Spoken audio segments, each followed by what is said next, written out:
Bonsoir à tous et bienvenue dans votre magazine Hauts-de-France Business, votre magazine consacré aux entreprises des Hauts-de-France. On est de plus en plus nombreux à bannir les produits toxiques de notre maison pour nous protéger bien sûr des substances parfois dangereuses pour la santé mais aussi pour l'environnement. Et justement à Villeneuve-d'Ascq dans la métropole lilloise, une jeune start-up Mutine propose des produits ménagers écologiques. On en parle avec notre invitée ce soir, Rizlen Jougle, cofondatrice. Bonsoir. Bonsoir. Merci beaucoup d'avoir accepté notre invitation et comme chaque semaine, Élodie Souris-Lavergne, chef d'édition du Journal des entreprises, est avec nous bien sûr. Bonsoir Élodie. Bonsoir Marie. Et on commence comme chaque soir avec quelques chiffres concernant Mutine.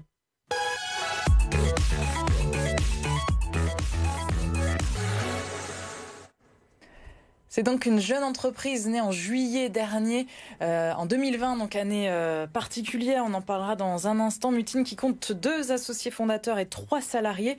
Et vous retrouvez les produits Mutine dans les magasins bio, en vrac ou encore sur Internet. Alors vous êtes chimiste de formation. D'ailleurs, vous avez été formé ici à Lille.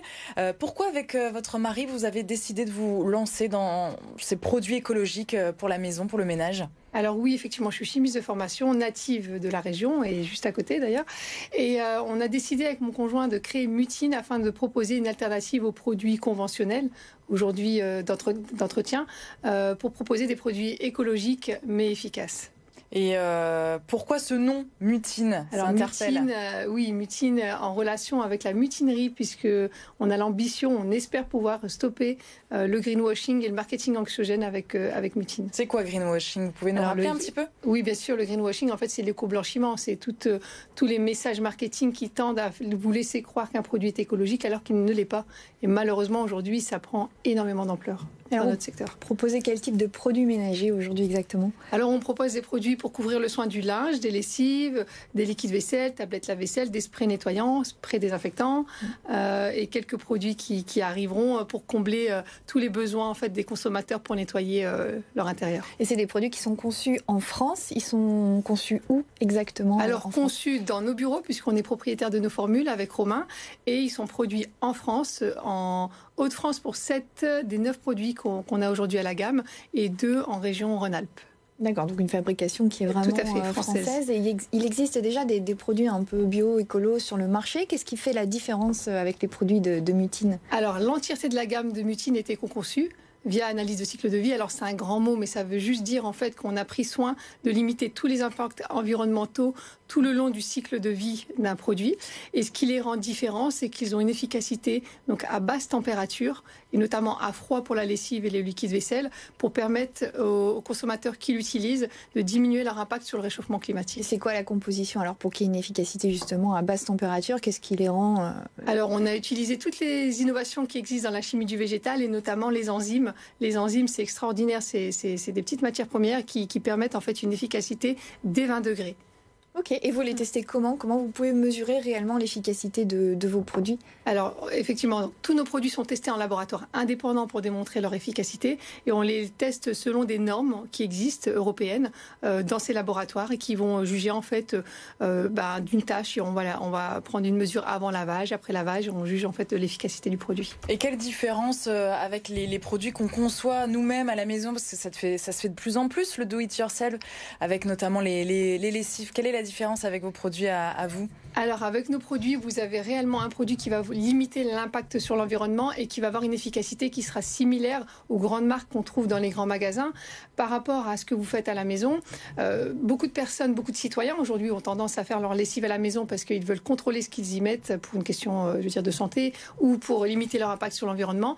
Mais le problème avec ces formules, quand elles sont utilisées en machine pour une lessive par exemple ou des tablettes lave-vaisselle, elles ont un impact néfaste en fait sur la machine et sur les vêtements. Pourquoi? C'est trop maison, trop artisanal, c'est ça? Alors elles contiennent beaucoup trop, toutes les recettes qu'on trouve sur internet, elles contiennent beaucoup de savon de Marseille, et le savon de Marseille par exemple en machine, ça va limiter, ça va avoir un impact sur la durabilité de la machine et ça va abîmer les fibres, ça va jaunir le blanc, ça va ternir les couleurs, donc c'est pas sans impact en fait sur l'électroménager et sur les vêtements. Donc le produit maison, c'est pas toujours aussi écolo que ça en a l'air? C'est ça, effectivement. On parlait aussi du greenwashing tout à l'heure. Est-ce qu'une petite entreprise peut vraiment faire bouger les lignes en la matière? Eh bien, écoutez, c'est difficile. On essaie parce qu'on utilise notre marketing comme outil en fait de pédagogie pour accompagner ce qu'on appelle chez nous les consommateurs, parce qu'ils sont acteurs du changement également. Mais c'est pas facile parce qu'il faut avoir une certaine visibilité pour passer ces messages. Bon, en tout cas, on continue, on y croit fortement. Et vous constatez un changement des mentalités, justement, notamment dans la région. Ça se vend, du coup, vos produits se vendent bien? Ça se vend super bien. On est ravis parce que on a une promesse qui est l'efficacité. Et aujourd'hui, on a beaucoup de ventes qui se font par bouche à oreille puisqu'on atteint cette promesse de l'efficacité. Ouais. Et en termes de prix, vous vous situez comment alors Alors sur le prix, on a vraiment voulu avoir un prix qu'on appelle éthique. Par exemple, sur la lessive, on a 40 centimes par lavage, là où une grande marque nationale avec les petites pods est à 50 centimes par lavage. C'est vachement important en fait d'avoir un produit qui est accessible pour tout le monde, puisque pour limiter nos impacts sur l'environnement, il faut qu'on soit plusieurs à avoir les bons gestes. Donc vous avez peut-être une rentabilité un peu plus faible que... Tout à fait, parce qu'on a utilisé ces fameuses technologies qui ont un certain coût. Et donc, sur la rentabilité, on n'a pas des rentabilités qu'aujourd'hui peuvent avoir d'autres marques. Vous êtes lancé donc en juillet dernier avec quelques semaines de retard, c'est ça le Covid est venu freiner un petit peu le développement? C'est ça, on s'est lancé avec quelques mois de retard à cause du Covid. Ça a été l'ascenseur émotionnel parce qu'il a fallu faire produire nos produits en plein confinement, ce qui n'a pas été facile, mais voilà, on n'a pas lâché et on s'est lancé en juin 2020. Effectivement. Et la commercialisation démarre comment? C'est bien accueilli? Ça va aussi vite que vous le pensiez? Alors, elle démarre super bien. On a été ralenti parce que on a développé Mutine pour être commercialisé dans les points physiques, dans les magasins bio. Et avec les multiples confinements, on pensait qu'il allait en avoir qu'un quand même. Avec les multiples confinements, ça a ralenti en fait toutes nos démarches pour se faire référencer. Aujourd'hui, on est déjà dans plus de 75 points de vente. Pas plus tard que cet après-midi, on a signé un accord avec un groupement de magasins bio qui représente 180 magasins en France. Donc ça va également nous permettre d'atteindre encore plus les Français et de mailler le territoire.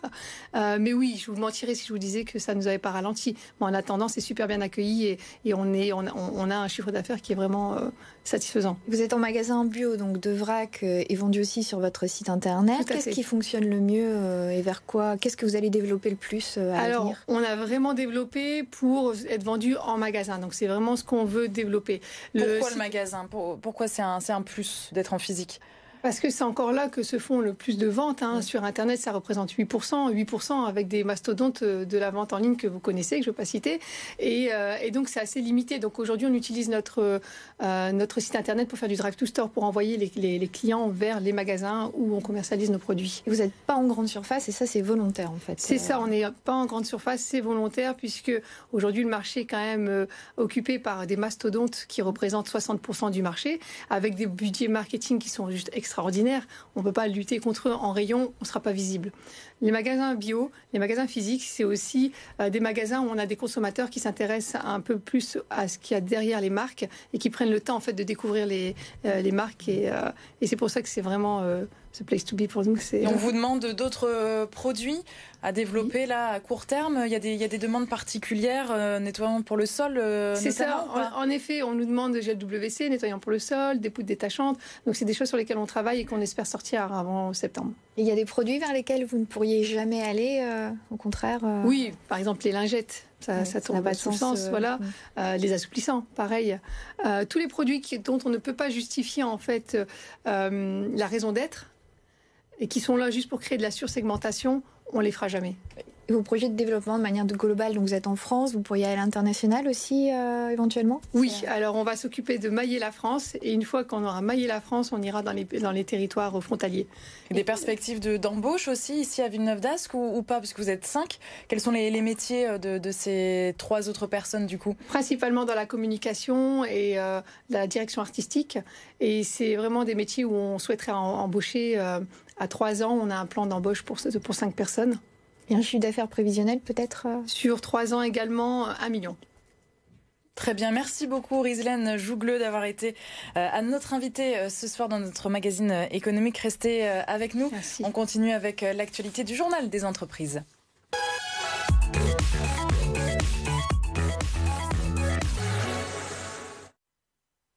Et Elodie, cette semaine, on parle de masques made in France. C'est ça, on va parler de Mathieu Harlet, un entrepreneur de Saint-Martin-Boulogne, dans le Pas-de-Calais. C'est le dirigeant de l'entreprise Whip & Pro et il a décidé d'investir dans 2 machines pour fabriquer lui-même et vendre des masques chirurgicaux. Alors si ces masques sont vendus 1,5 fois plus cher que les masques chinois, le dirigeant mise sur d'autres arguments comme le confort, le made in France et surtout une certaine indépendance vis-à-vis de la Chine pour ne plus connaître les difficultés d'approvisionnement qui ont eu lieu pendant le premier confinement. Oui, ça c'est fini. C'est fini, a priori pour lui en tout cas. Voilà.